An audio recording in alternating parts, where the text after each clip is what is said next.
Alright, I'm just going to update you guys on the Turbo Camaro, and last time out we were having a lean condition and we were working on the fuel pump and the carburetor.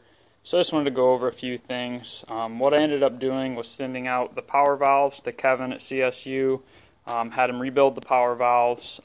He didn't really find anything wrong with them, but they definitely needed rebuilt. It had been 5 years and it was just kind of time for them to be rebuilt. Wasn't necessarily that was our problem or he found anything wrong, but again, it was just time. So shout out to Kevin for getting those done for us, and we got that back together today. The fuel pump, it's been about 10 days since we've had the fuel pump done.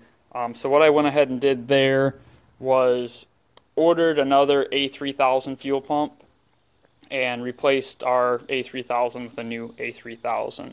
One thing I want to say there is I want to give Aeromotive a shout out.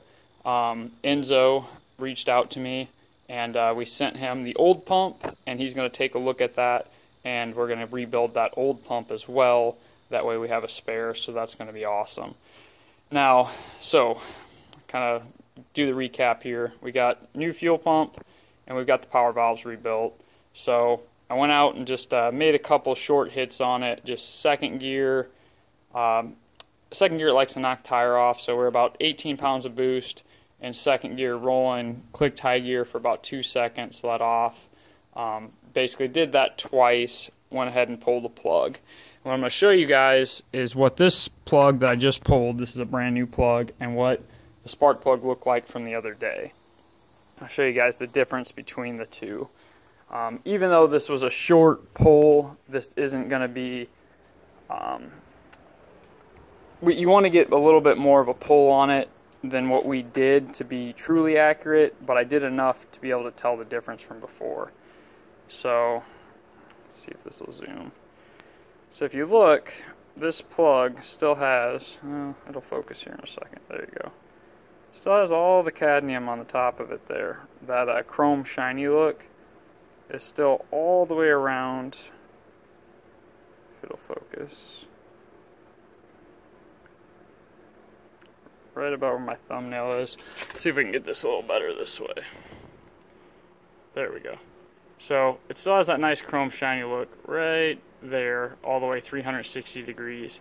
And what that tells me is it's too rich, but also that could be evident of a short pull, not really having enough time to get the heat in there. But I know I put enough of a pull on it with back-to-back pulls that it should have started to burn the cadmium off, and it didn't, which tells me it's too rich. I also data logged it, and the data log showed me it was too rich. And then I have another wideband that's just a gauge that I can look at, and I was looking over at that, and that was like 10.5 to 10.7, so I knew it was a little bit too rich. I shoot for like 11.0, 10.9 on this. Now if you look to the right, put this, index this the same. This is a plug from when we were having issues, and you can see how all the cadmium's burned off and it's real gray. That's quite a big difference. And what this one is lean. That's why all the cadmium's burned off, and even down in there it's gray looking where it burned the cadmium down in there.